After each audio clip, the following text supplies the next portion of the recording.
Assalamualaikum warahmatullahi wabarakatuh. Waalaikumsalam warahmatullahi Bismillahirrahmanirrahim. Alhamdulillahirabbil alamin. Wa bihi nasta'inu umur dunya waddin. Wa ala alihi washabbihi ajmain, amma ba'du. Kepada bapak-bapak pembina, bapak penasehat, kepada bapak-bapak padal yang ada di seluruh Indonesia, kepada bapak-bapak pengurus yayasan, kepada bapak-bapak pengurus perguruan, singkatnya kepada bapak-bapak, ibu-ibu hadirin jamaah perguruan Thariqat Naksabandi yang ikut dalam melaksanakan zikir subuh online ini, moga-moga mendapatkan limpah rahmat, hidayah serta ridho Allah Subhanahu wa taala. Amin ya rabbal alamin. Salawat dan salam tak lupa kita sampaikan kepada junjungan alam Nabi besar Muhammad sallallahu alaihi wasallam. Allahumma shalli ala sayyidina Muhammad wa ala ali atas bimbingannya, petunjuknya serta syafaatnya kita harapkan, dan moga-moga kita dapat bisa mentaati secara zahir dan batin. Amin ya rabbal alamin. Alhamdulillah wa syukurillah wa ni'mat Allah, la khawla wa la quwwata illa billah.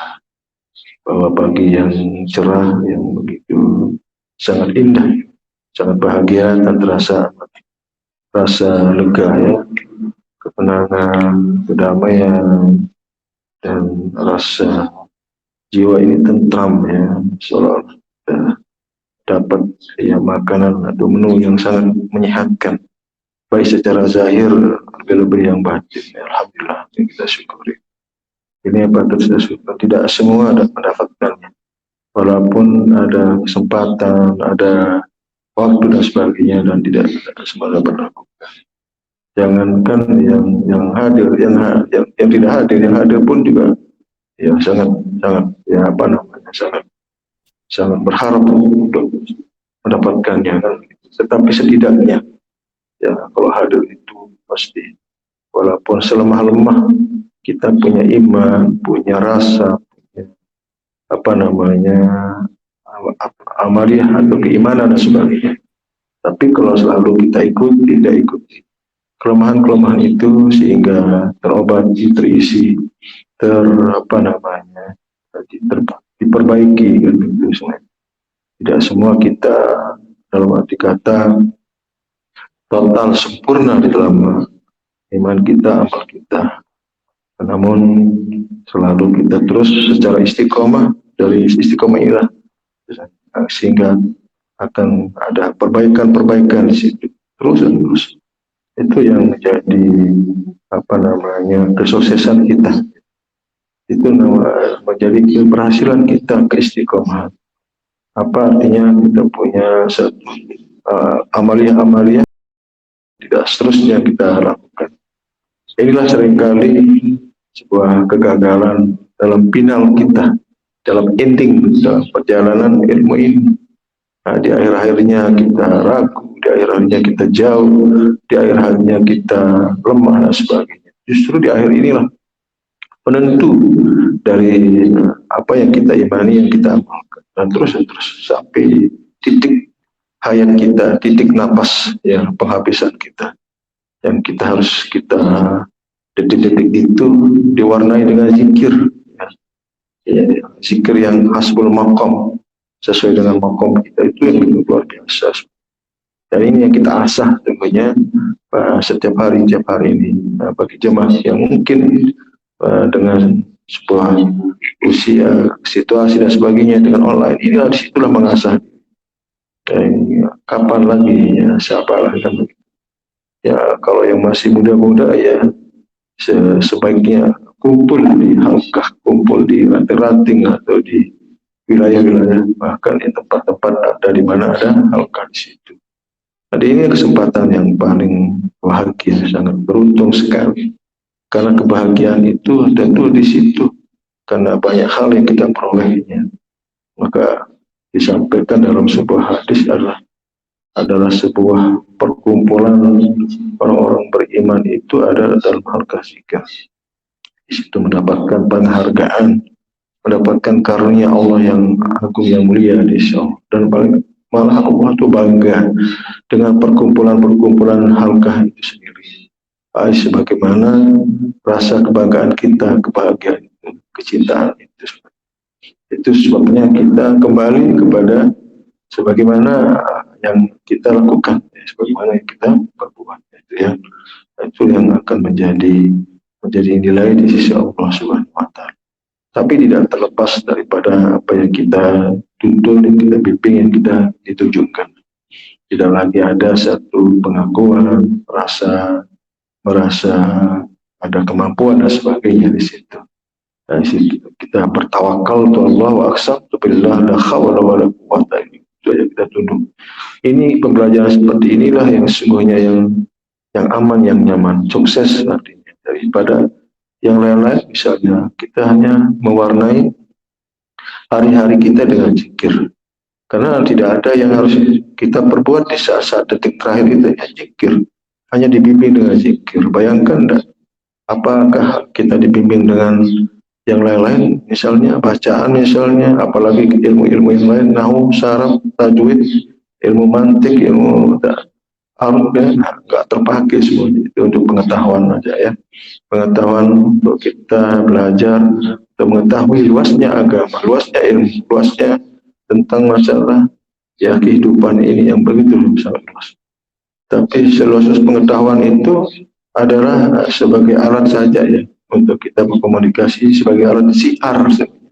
Silahkan pendekatan ilmu ini lewat pengetahuan tajwid, misalnya untuk pendekatan ilmu ini lewat nahwu saraf, pendekatan ini ilmu mantik, atau ilmu astronomi misalnya, silakan ekonomi, misalnya ilmu hukum, itu sebagai pendekatan saja. Nah, itu salah satu cara untuk syiar, jalan kita untuk menyampaikan tentang ilmu hakikat, ilmu petunjuk itu. Karena ini yang bagi pegangan kita, pegangan hidup kita dari dunia ini, pegangan kita untuk akhirat.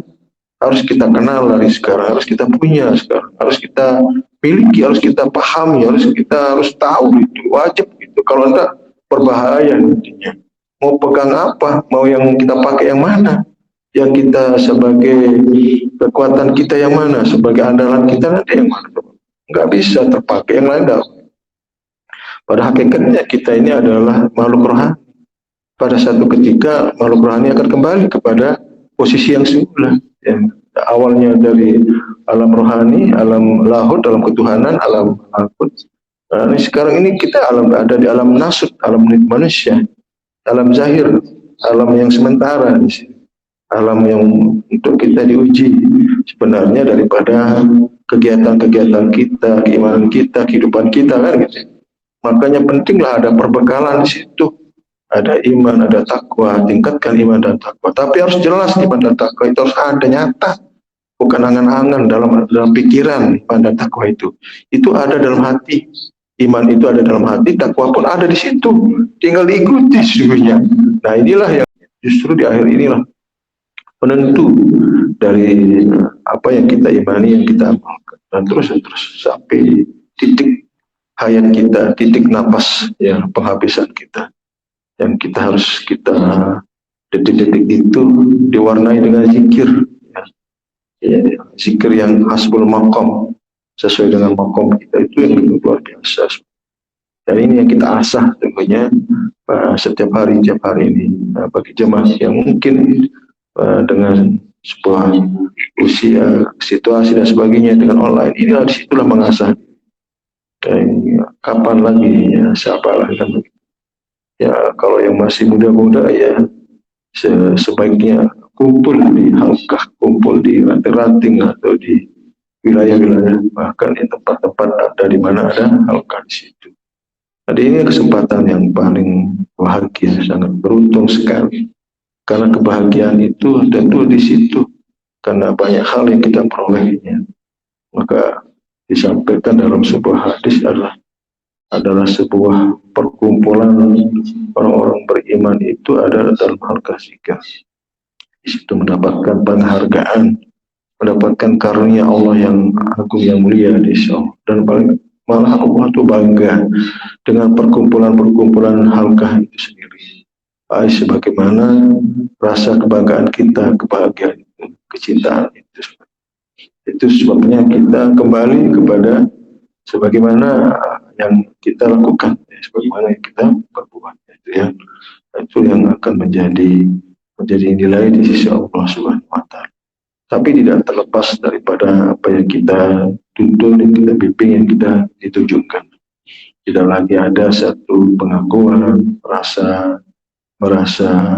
ada kemampuan dan sebagainya di situ. Dari situ kita bertawakal untuk Allah wa aqsamtu billah la hawla wala quwwata illa billah. Itu yang kita tunduk.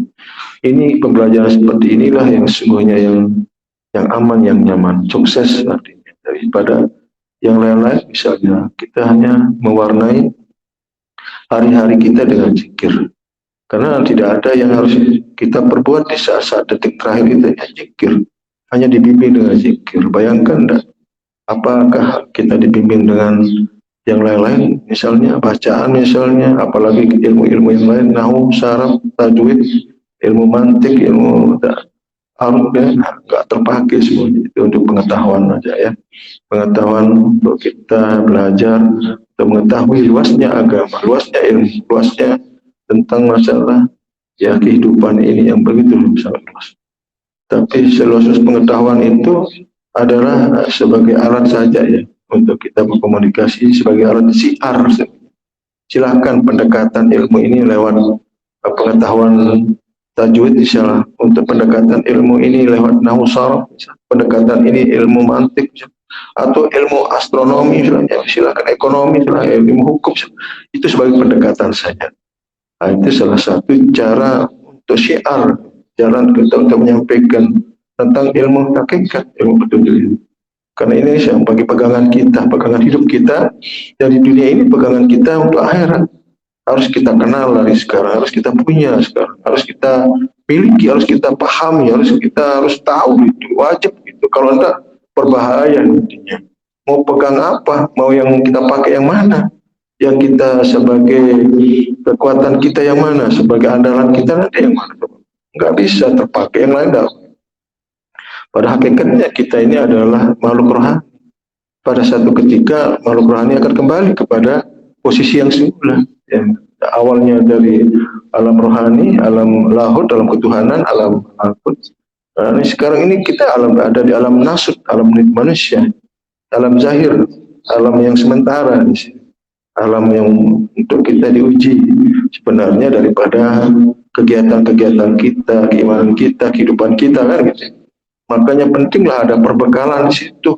Ada iman, ada takwa, tingkatkan iman dan takwa. Tapi harus jelas iman dan takwa itu harus ada, nyata, bukan angan-angan dalam pikiran. Iman dan takwa itu ada dalam hati. Iman itu ada dalam hati, takwa pun ada di situ. Tinggal diikuti sesungguhnya. Nah, inilah yang nanti. Nah, ini bagi mereka iya, karena belum tahu apa yang mereka harus lakukan. Ya perang dalil dulu kan, siapa yang menang dalil dialah yang menang. Kalau kita apa mau kita dalilkan, yang didalilkan kita sudah ada di situ, sudah kita lakukan gitu. Orang-orang ini kan belum tahu apa yang dilakukan ya, sesuai apa yang dimaksud oleh dalil sendiri. Bagaimana cara ingat Allah misalnya? Ingat itu hanya bagi mereka hanya dengan bil lisan, dengan ucapan, sebutan dan sebagainya. Ingat dengan dialah kita ingat. Nah, dianya yang kita pakai untuk ingat itu yaitu yang mahal. Itu yang mereka tidak tahu.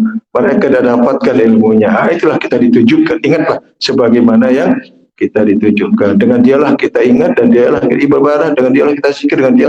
Dan itulah makna dari la hawla wala itu. Tidak ada lagi pengakuan lagi ada di dalamnya. Ini yang sesungguhnya. Ini yang pertama orang dulu berdapat ilmu. Tapi alhamdulillah melalui bimbingan, pemahaman, penjelasan seperti ini kita sudah dapatkan. Tinggal kita eksekusi aja sebenarnya. Nah ini, coba bayangkan enggak? Hanya sekedar untuk kita diajak zikir, untuk gabung, untuk segala-gala alasan dan sebagainya, sudah. Kalau sudah seperti itu, apa yang terjadi itulah akan menjadi sebuah penyesalan di kemudian hari, di alam barzah mereka, di alam ruhnya mereka, di alam penantian mereka. Disitulah mereka gelisah. Kalau kita gelisah di dunia ini, lebih gelisah lagi nanti. Kalau susah di dunia, susah lagi di situ. Itu dengan apa kegelisahan ini kita harus kita capai, untuk kita hilangkan, kita obati. Tidak ada cara melainkan zikir. Ketahui ya bahwa zikir arti jadi tentram, jadi nikmat, jadi damai, jadi luas, jadi terobati sesuatu semuanya. Ya zikir, dan ikutlah zikir yang ada dalam kalbu kita. Itu tingkatan-tingkatan zikir itu sudah kita maklumi, sudah kita dibimbing dulu. Karena mau apa lagi sebenarnya? Nah itulah sebenarnya. Ya. Nah, ini maka kegiatan-kegiatan ini hanya mengingatkan saya untuk memberi perhatian aja. Ingatkanlah mereka orang beriman itu tentang zikir. Karena banyak yang lupa mereka perkara zikir ini, dilupakan oleh kegiatan-kegiatan urusan dunianya, urusan anaknya misalnya, urusan mencari rezeki misalnya, jabatan dan sebagainya, urusan politik. Ya banyak hal-hal yang membuat kita lalai. Janganlah kita berbuat demikian, maka orang yang berbuat demikian maka termasuk orang yang rugi. La tulhikum amwalikum wa auladikum an zikrillah. Itu dalilnya. Janganlah kamu dilalaikan harta dan anakmu dalam berzikir. Barang siapa berbuat demikian maka kamu termasuk orang yang rugi. Bahasa dalil ini kan bahasanya Allah, bahasanya Nabi. Itu sebenarnya apa perlu pakai bahasanya dia? Padahal kita sudah tahu dalilnya, kan begitu. Tapi gimana sih untuk menjalankan dalil yang ada itu? Kita sudah dibimbing, sudah dapatkan ilmunya itu, ilmu musyahadahnya. Tinggal kita mujahadahnya, riyadhahnya kan begitu di dalam ilmu musyahadah. Berbeda pengertian mujahadah, riyadah dalam pengertian syariat, mujahadah dalam pengertian syariat yaitu berjuang di dalam syariatnya dia, apalagi syariatnya. Ya, begitu juga dalam aplikasi orang-orang tarekah dalam amal-amal wiridnya misalnya, amalan-amalan doa-doa yang mereka pakai ya sebagai wasilah mereka kepada Allah melalui wiridnya, melalui doa dan sebagainya. Kalau kita ini wasilahnya dari miliknya Allah, dari Allah ke Allah. Itu sebenarnya ini yang tidak semua punya ya, tidak punya tahu. Itulah rahasia rohani kita bedah, kita tidak miliki di situ. Rohani rahasia ketuhanannya ada di situ, ada dalam hati Allah yang meletakkan di dalam dada orang-orang beriman. Nah, itulah semuanya. Kalau kita sudah temukan, alhamdulillah kita syukuri, ya kita landasi dengan rasa syukur kita dengan banyak berzikir kan, istiqomahkan. Ya mudah-mudahan ya zikir ini sebagai satu semangat ya, sebagai support kita untuk lebih zikir yang berikutnya sampai detik-detik terakhir. Moga-moga kita awali hidup ini dengan zikir, kemudian kita isi dengan zikir, dan kemudian kita akhiri juga dengan zikir. Moga demikian yang dapat disampaikan ada manfaat bagi kita semua. Kurang lebihnya mohon maaf. Wabillahi taufiq. Wassalamualaikum warahmatullahi wabarakatuh.